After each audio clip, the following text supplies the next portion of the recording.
Hi, everyone. My name is Sinzakisi. So today I'm speaking on how I relocated to Canada. So many of you know that I was born a South African. I was born in South Africa. And yeah, at some point I decided that I would like to relocate to Canada.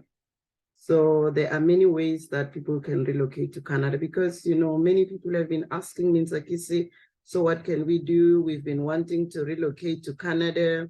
We want to do 1, 2, 3. This is what we have and all that. So what I would say, first of all, is that it is easy to relocate to Canada if you are younger because you can come through a stream called permanent residency. That stream is very easy.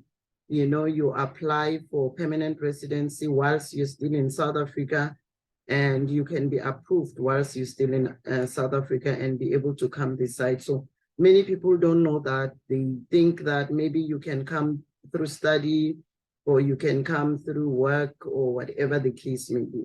So I'll start by talking about the permanent residency option. So with a permanent residency option, it depends on what profession you're doing. So I'm a pharmacist by profession. So our credentials are supposed to be authorized by another body, not WES. So normally, for the other qualifications, WES is the one that does, the authorization of the credentials. But for myself, as a pharmacist, I have to go through another stream. And I will talk about that stream in a moment.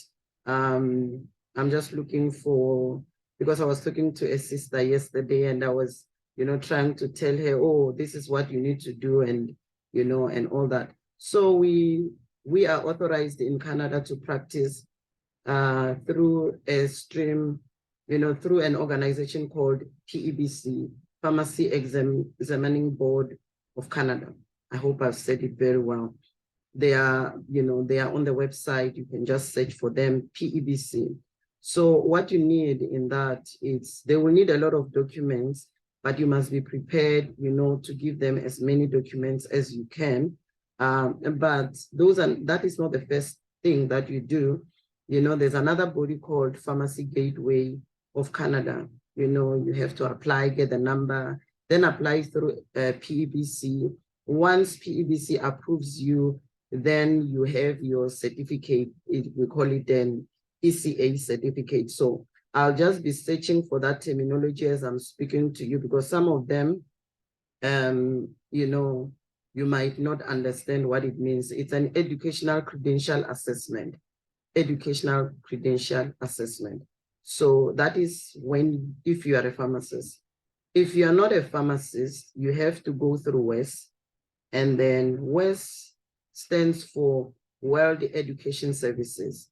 So your first thing that you need to do is to make sure that your credentials are valid, they are accepted in Canada.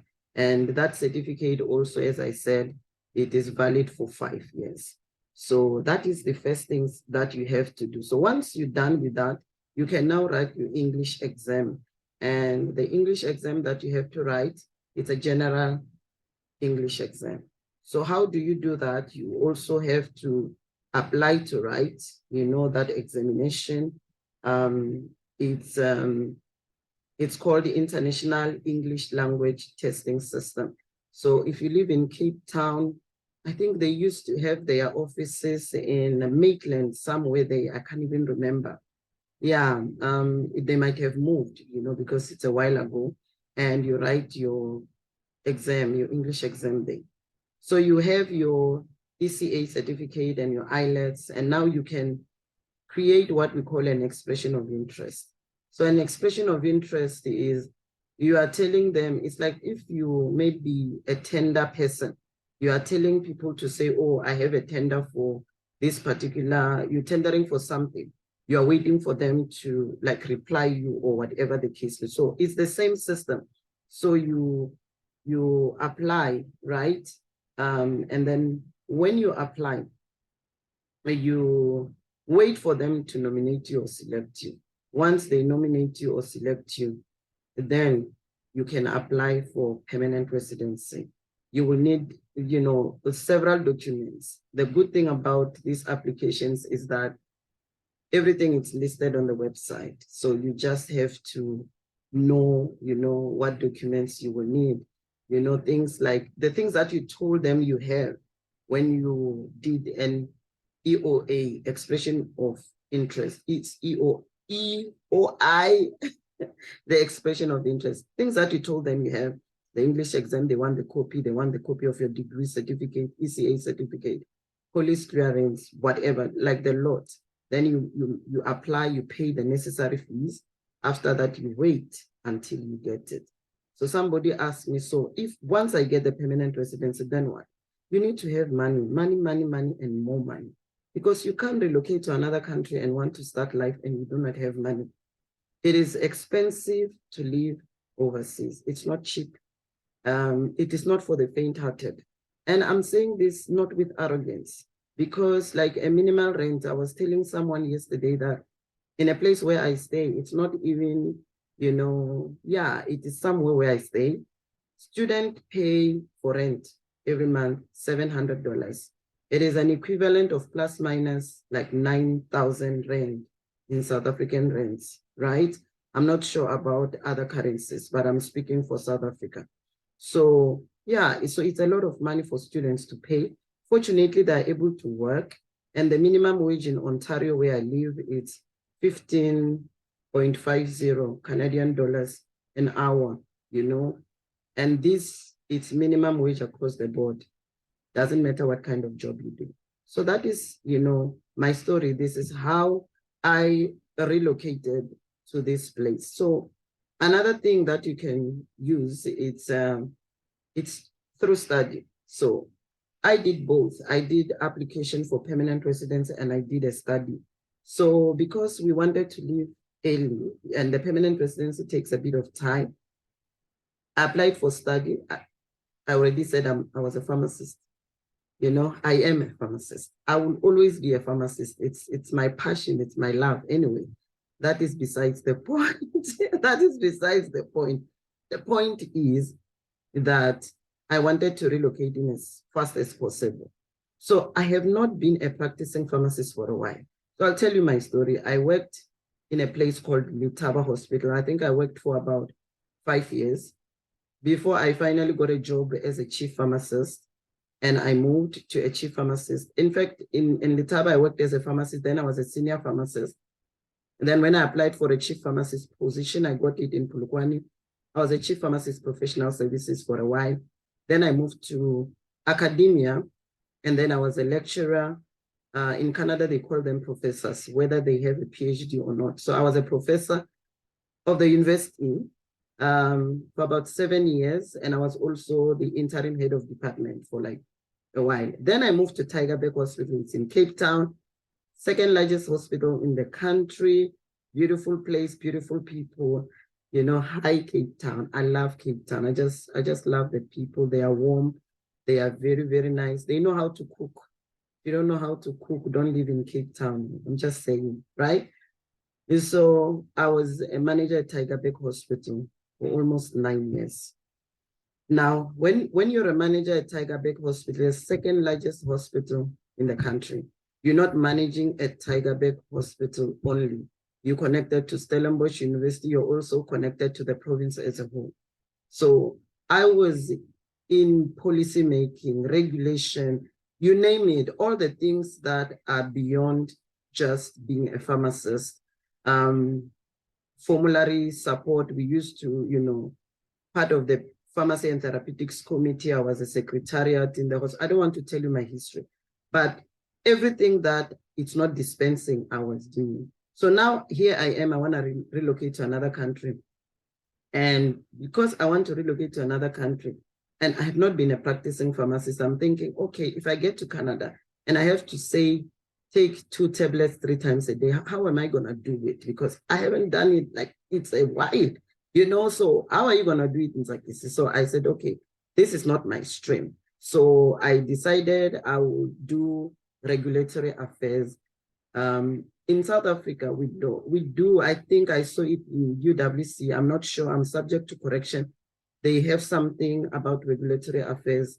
So I branched into regulatory affairs. I actually did a postgrad in Stellenbosch University in medicines development. And medicine development, we did a lot of regulatory also, but mainly based on FDA and EU, right? So when I'm now in Canada, I wanted to do something that is Canadian based because I was going to live here and work here. So when I took my regulatory affairs training, I didn't know, I thought it was for drugs only. It wasn't for drugs only. It was for drugs, chemicals, pesticides, and medical devices. Fast forward, the first company I worked for was a pesticides company. I was a regulatory affairs professional. And it's, as long as you're a scientist, you know pharmacognosy, you know pharmaceutical chemistry, anything chemistry works, right? So I did that. And then after that, I worked for a medical device company before I worked where I work, and I work with drugs. So now, that was my route that I took for me to be able to come here. So it is not a smooth ride. You must have decided that you want to come to Canada, and not for the money, because if I look at how much money I make in South Africa as opposed to how I make here, it is comparable, but it's not for the money, okay? And I'll tell you how comparable it is. It is the currency, the Canadian currency is not volatile. South African rand is very volatile. So if you are an offshore investor, you know, and I'll talk about that some other day, if you invest overseas, you're not getting value for money. But if you work in Canada, even though you get less money, but it's not too volatile. Like the Canadian dollar is not too volatile like the South African rand. So you're able to invest your money, you know, offshore. So and still get value for money, right? So I think that for me, you know, speaks volume more than just, you know, trying to be in South Africa and whatever. So that is the main thing. So because the thing is, you will have to start at the bottom and work your way up. It's like, it is, I don't want to say it is impossible. Let's say you are an IT professional, information technology professional, and you know your stuff and your way around. You are good to go. You won't start from scratch, you know. So those who chose those careers, you know, software development and all that, they are on demand, obviously, you know. Anything that is technology is on demand. So they might not start from bottom. I know a man who came here to, oh, okay, somebody is asking something. Okay. I know a man who is originally from another country, but in Southern Africa, who came to Canada and was working for a US-based company. So when he came, he relocated to Canada, he came with his job. It was nothing like a case of whatever. He still earns his money in US dollars. And by the way, the US dollar is stronger than a Canadian dollar. That is as by the way. So if you come via study, at least you must pay for the studies before you leave, plus minus for study, right? Plus minus 25,000 Canadian dollars you must have just for study, just to pay. And then you must also have money to rent an apartment for at least 2 years, you know, before you actually start making money. At least calculate your costs, you know, by telling yourself that at least for an apartment, I'll pay 1,200 and I'll still need money for food. So it is how you view your way into Canada. Okay. I'll talk about other things. So I've spoken about the permanent residency stream, the study stream. And good thing about when you have a study stream, it's when you graduate, you get what we call a postgraduate work permit. You get a job, and after getting a job, you now have a Canadian experience, and you can apply for permanent residency without going through that route that I spoke about of express entry and all that. But you still have to have the English exam and the ECA certificate. So that is not, it's just that your permanent residency is expedited. Yeah, English. Anyway, when you are younger, you earn points by being young. That's why people in other countries are able to reduce their age. In South Africa, if you want to reduce your age or increase your age, you have to call your mother and your father, whether they are dead or alive, and bring them. And it will take an arm and a leg to change age.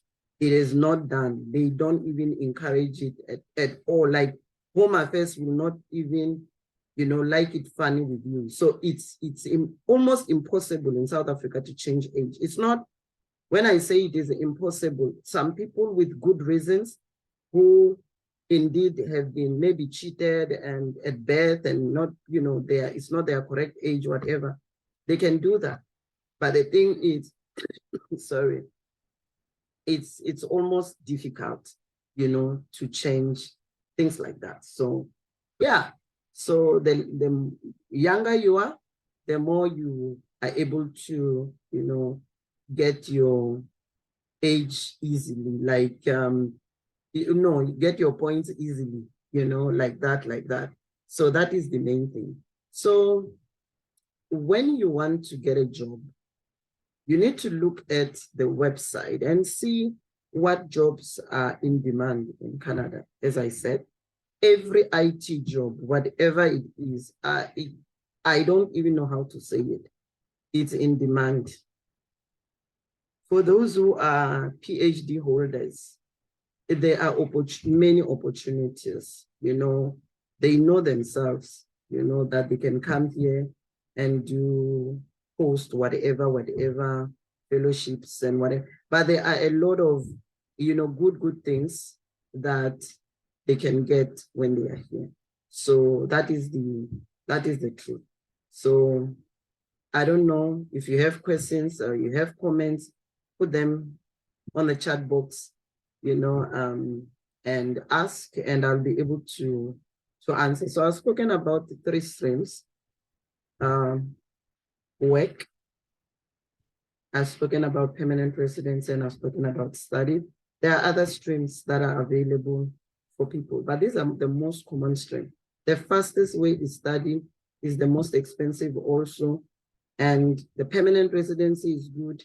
You will have to, there are many things that, we told ourselves, my family and I, before we came here, we told ourselves that we want to go to Canada, and come hail, thunder, or rain, we want to be in Canada.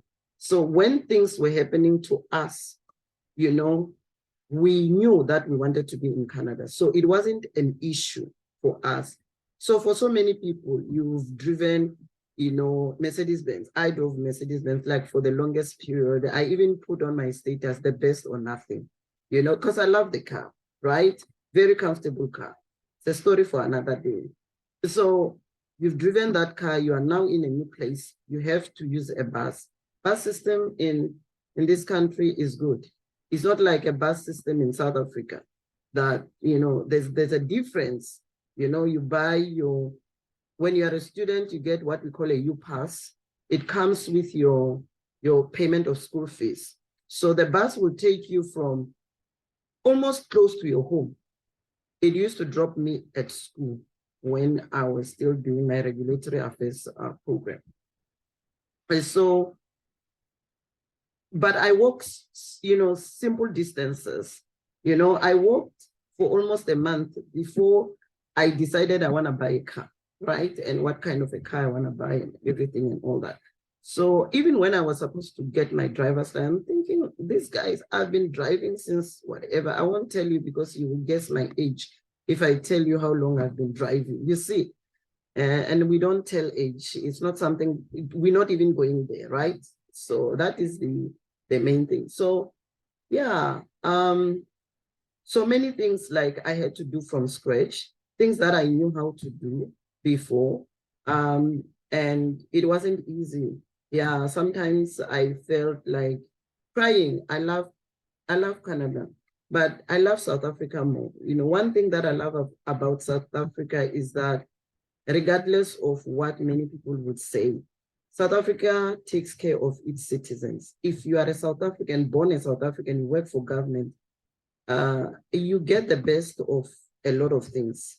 You might not be amongst the main, very rich people, but you're comfortable. You're comfortable because, you know, and all that. If you're buying a house, like in Canada, for instance, if you want to buy a house, there's a down payment. We don't do down payment in South Africa. I can just go and price a house for 10 million. As long as I have a pay slip, they will give me money to buy that house. I don't need down payment for anything. All the things that I have in South Africa, the system, because I'm a citizen, helped me to have them, you know, and all that. So here you need money, you know, to buy a house. You need a lot of things. It's only a car that you can buy without a down payment, you know. And I don't know. I feel like they have, like, priorities are misplaced. Like, people should be able to buy a house more than a car, but you find that it is easier to buy a car than to buy a house. So that is the, you know, most of the things. So yeah, I walked, and I arrived here in January. It was very cold, extremely, excruciatingly cold.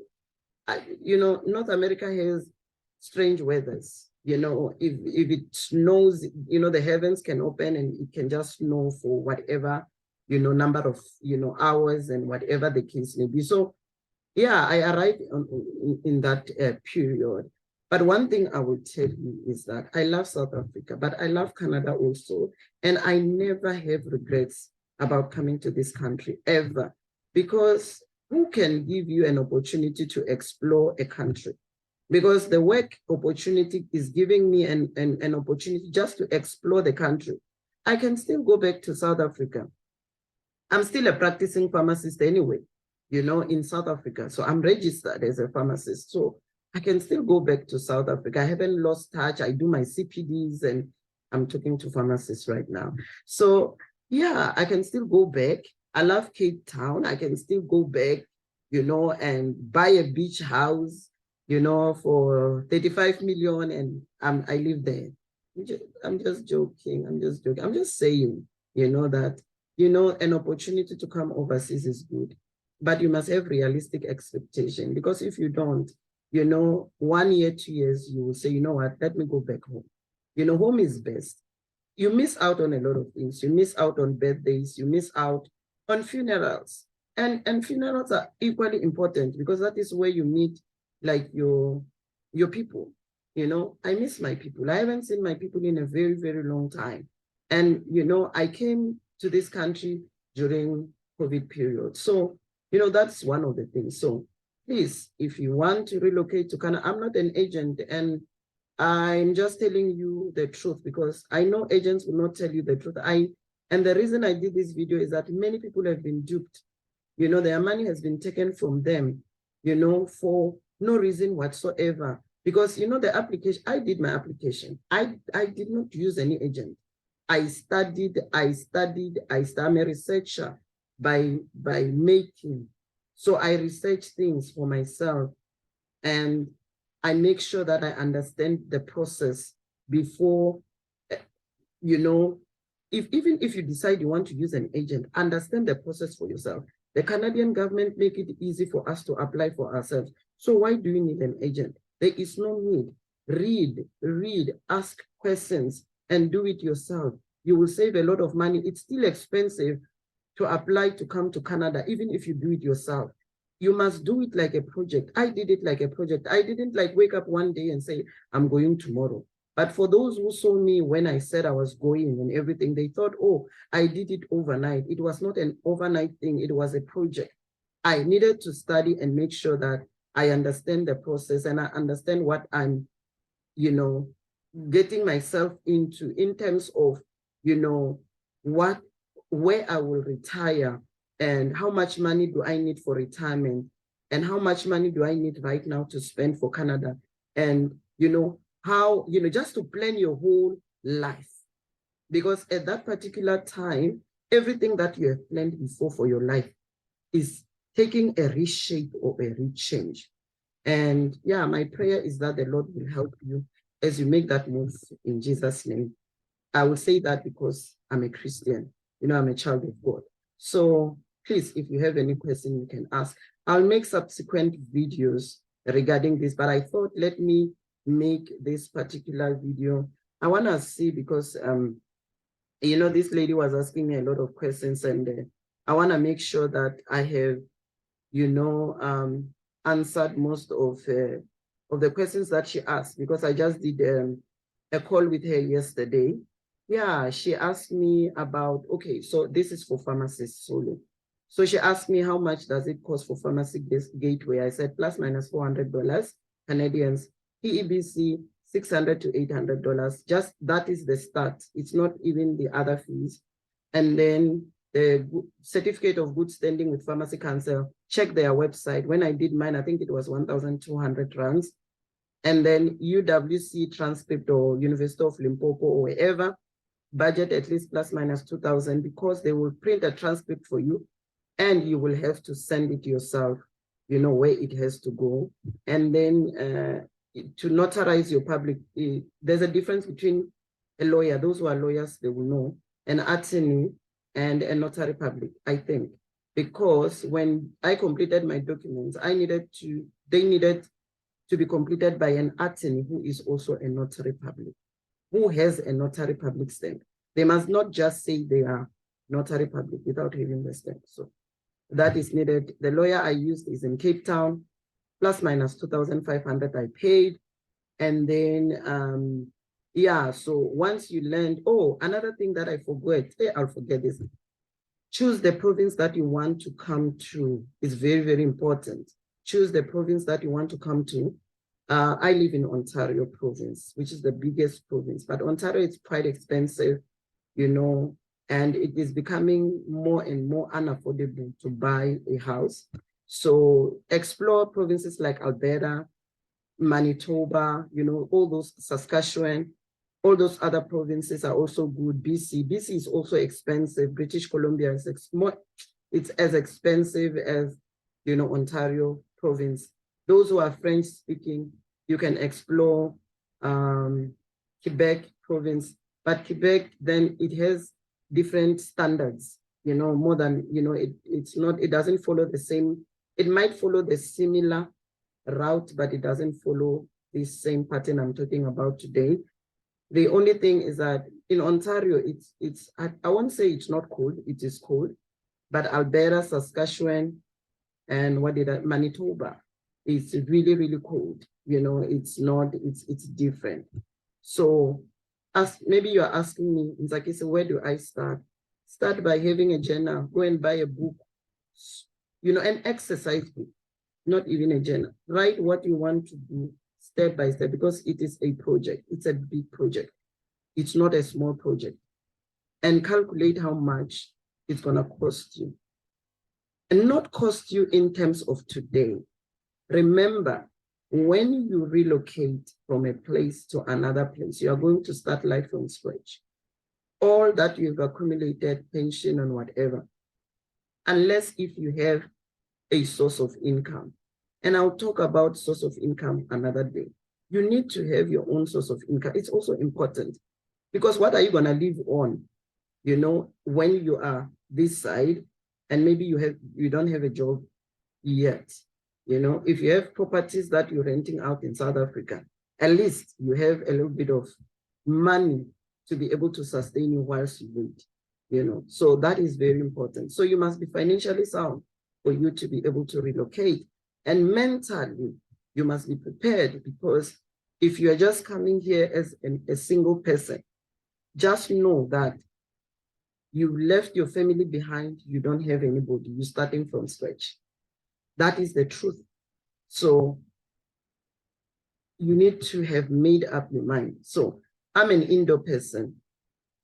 I don't get lonely easy. I have a lot of things that keeps my mind occupied. So being alone doesn't bother me, but it's not ideal, because even God said it's not good for men to be alone. It's not ideal. So what I'm saying is mental preparedness is very, very important. Don't come here and then after 6 months you say you're going back, because the going has got tough. You must also know that challenges that you are facing in South Africa, you can face them in Canada and more, So in biblical terms, I'll say every country has its own demons and it has its own challenges. You will meet them. And I pray that the Lord will help you as you make that decision in Jesus' name. Amen and amen.